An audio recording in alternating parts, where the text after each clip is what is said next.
For Unittest.Testcase. I'd like to add a couple of things to what the Unittest.Testcase class does upon being initialized, but I can't figure out how to do it. Right now I'm doing this.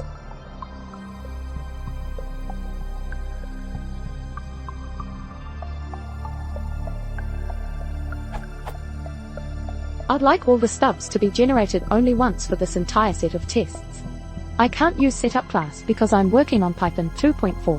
I haven't been able to get that working on Python 2.7 either. What am I doing wrong here? I get this error. And other errors when I move all of the stub code into _init_ when I run it with the command python unittest.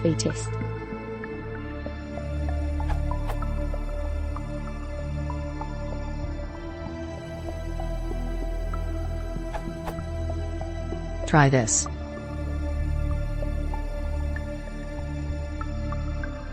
You are overriding the test cases _init_, so you might want to let the base class handle the arguments for you.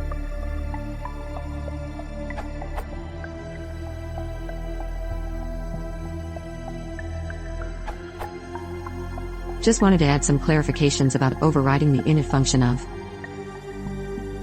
The function will be called before each method in your test class. Please note that if you want to add some expensive computations that should be performed once before running all test methods, please use the setup class method. This function will be called once before all test methods of the class. See setup for a method that is called before each test method.